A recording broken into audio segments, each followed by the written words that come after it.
Audio on demand from Vision Christian Media. Jesus said, "If you hold to my teachings, you are really my disciples. Then you will know the truth, and the truth will set you free." Underlying any addiction and lust is a deep thirst which only God can satisfy. Through the prophet Jeremiah, God said that Israel's problems was that they traded him for their idols, and it had left them with an unsatisfied thirst. He said, "My people have committed two evils. They have forsaken me, the fountain of living waters, and hewn them cisterns, broken cisterns that can hold no water."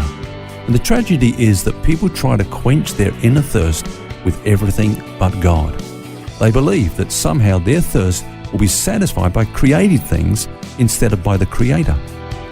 Augustine said, "Thou hast made us for thyself, O Lord, and our hearts are restless until they find their rest in thee." In other words, we've been created with a God-shaped room, and only God can fill it.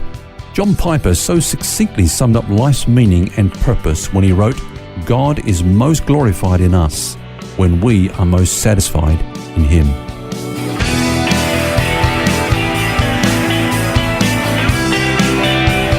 This is Set Free with Ken Legg. Welcome to Set Free with Ken Legg, and I'm Phil Edwards, and this week we're looking at the subject of addictive behaviour.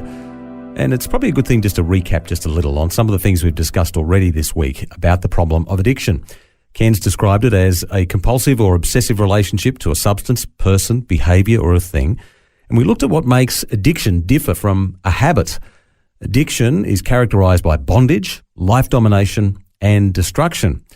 And when we come to the cause of addiction, Ken, you mentioned that it really is a coping mechanism for those who haven't learned how to deal with the emotional pain. The drug, for example, is where the addict might run to in order to find refuge. That's right, isn't it?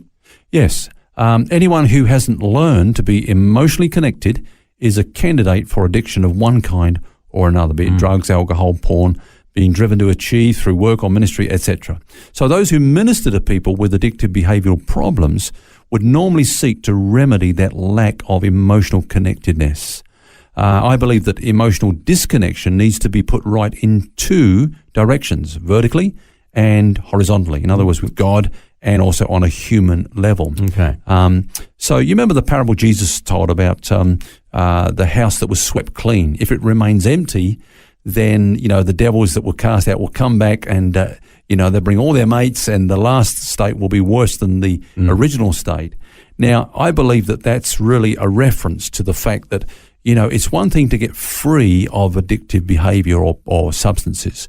But if we don't understand that those things are basically a substitute for something which only God can supply, then we'll, be in danger of running back to those things that we ran to before. Is Jesus saying here when he talks about the house being swept clean and if it's left empty, that it should actually be an addiction to Jesus that is the thing that replaces the addiction that we've tossed out, if you like, we've swept out? Yeah, and that's a sweet addiction. I mean, we were created for a relationship with Him. And if we don't have that, if that's void in our lives, then there's going to be a vacuum that we're going to be terribly aware of. We're getting to the nitty-gritty, the roots of addiction here. And I guess if people turn to their drug, like Israel turned to their idols, you read a lot about that in the Bible, as a coping mechanism for their emotional pain. And they're never really going to be satisfied. So they're going to keep coming back for another fix. And then the addictive nature of their drug kicks back in and so on. And that's really the kind of thing that Jesus was talking about when he said, the house, if it's swept clean and not something replacing that, it's just going to come back. Yeah, I think the first step to recovery, Phil, is for the addict to take responsibility for their addiction and see it for what it is. It's not a disease. It's not a demon. It's not the result of some hereditary roots and, all the other things that we kind of look to. It's basically simply the way that we've chosen to deal with our negative emotions. In Romans chapter 1, we learn a very important thing concerning idolatry, and it's this. Whenever God's people turn away from Him to a substitute or an idol, then God gives them over to whatever they've chosen in the place of Him. The result of that is that they become sick of it. And of course they would, because any created thing is totally inadequate to replace God who gives and sustains the life of every living being. Why do people do that, though? If they got a chance to keep falling back on their drug and they end up in addiction, or come to a loving, caring God who created them in the first place and knows exactly how they function and how to meet their greatest need, yet they choose their drug. Why? Well, I believe that the reason so many reject God for an inadequate substitute is because they don't really know him. Now, what I mean by that, Phil, is that God has been so terribly misrepresented that people end up running from him rather than to him. You know, sad to say, every week from some pulpits across the world, images of God are being carved out in the minds of millions of people, but often those images are actually gross misrepresentations of what God is like. He's portrayed as legalistic, judgmental, vindictive, and so on and so on. And people go home from meetings believing in a God who is a figment of somebody else's imagination. Just because, for example, they've heard an angry preacher, they have come to believe in an angry God. And naturally, they want to run and hide from this God. That's why God forbade his people from making images, in the Old Testament.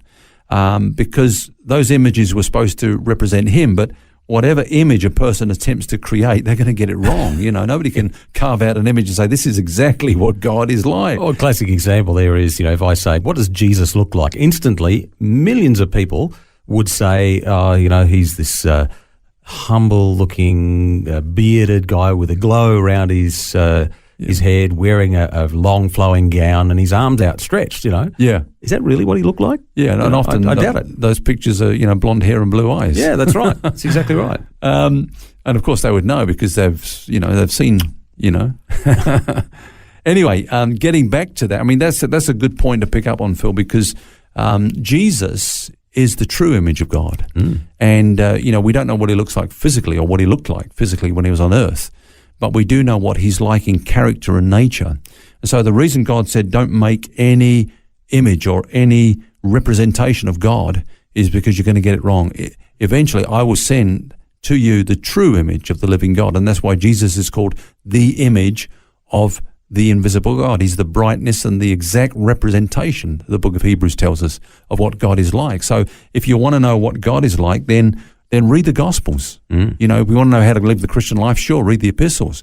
But if you want to know the truth about God and maybe even get your mind straightened out about what God is truly like, read the Gospels, because there, as you're looking at the beautiful life of Jesus, we're reminded this is what God is like. This is God manifest in the flesh. Matthew, Mark, Luke and John, great books to read.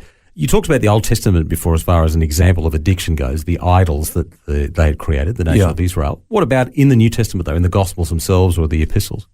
Yeah, I think there are examples there as well. I mean, take, for example, the woman at the well, okay? Yep. Now, we often refer to her as an immoral woman because she had many men in her life. She'd had been married, 5 times and so on. And no doubt she was immoral, but that wasn't actually her problem. That's not the problem that Jesus addressed. In fact, he spoke of her as being thirsty rather than immoral. And her thirst, her addiction led to her sinful behavior and lifestyle. But she was a very thirsty woman. She was trying to find in relationship that which only God can offer. And I think that's the reason why a lot of people get into addictive problems, is that they're trying to find in those things, those behavioral patterns or those substances, something which really only God can give. And, he said to her, look, if you drink this water, you'll keep coming back. You'll always be thirsty. But if you drink the water that I give, you will never thirst again. And, of course, he was speaking about that spiritual water, which he can give to all of us that are thirsty. And really, that's the ultimate answer, isn't it? For any of the struggles that we might have, the addictions that we might have, the temptations that we have, is to drink of that water of Christ. Yes, I mean, there are many pleasures in life, but sometimes we look in those pleasures for things which only God can supply. Yeah. And we get disappointed and we want more and more, and we end up, going into overdose on those things. But Jesus said, if you come to me, I will give you living water and you will never thirst again.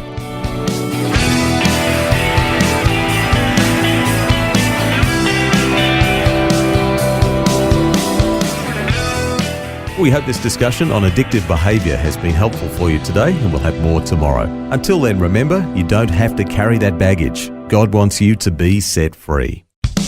For books, DVDs, small group studies and other resources from Ken Legg, including the book This is the Life, which features topics from today's message, shop online at vision.org.au. That's vision.org.au. Thanks for taking time to listen to this audio on demand from Vision Christian Media. To find out more about us, go to vision.org.au.